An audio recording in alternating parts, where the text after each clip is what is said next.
Today has pretty much just been catching up on work, some calls, staying at home a lot, sorting out like shopping, home things. So not much of a huge update to record later. So I just went out to grab dinner, and I'm gonna be working a little bit more today, trying to set better systems. But mostly it's been kind of a slow, focused day, and I gotta find a better place to like record. I don't know about audio and stuff, but I also had a lot of reflections about like why move to a big city, why go somewhere that's busy, more expensive, whatever. Why not just go to, I don't know, Bali or somewhere stupid cheap? And one of the big things that I think is like the reason you pay to go to these places is because of standards. Like the standards are higher here. People are like, the average person is wealthier, the average person is smarter, more well educated, better dressed, like all of the above. They're just and you know, like saying this, if you come here, like, are there people who have no idea what they're doing? Yeah, plenty. Is it a mess? Yeah, sure. But like on average, you have a much, on average, you have higher possibility. The ceiling is higher, the standards are higher, the bar is higher. Like if you make, if you make the $3,000 USD and you're living in Bali, you live really well. If you live with that same wage in London, you live very poorly.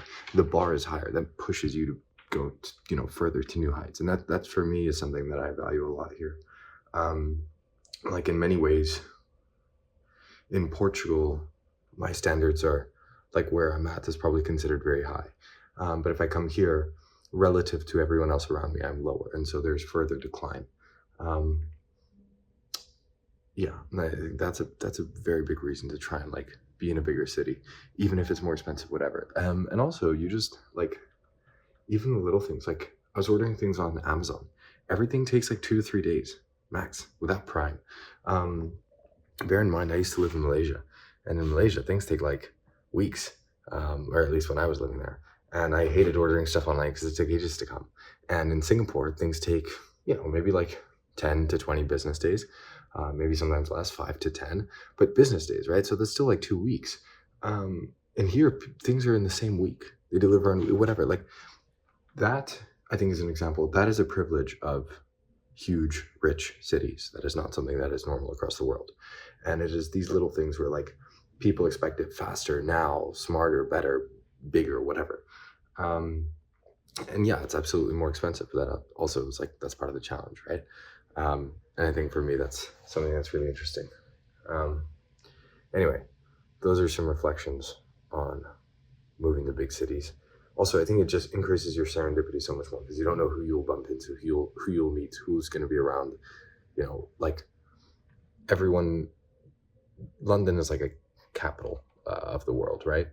And there's a handful of those cities, and interesting people flow through these cities all the time. And I think I made another reflection about this, but that's a big thing.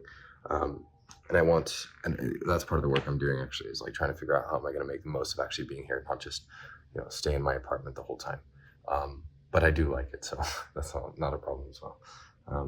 But how do I actually make a return on investment that's a little bit more active rather than just like, oh, there happens to be this event or this person, so I'll go meet them. But yeah, so I'm gonna head back, eat my dinner, and continue doing things.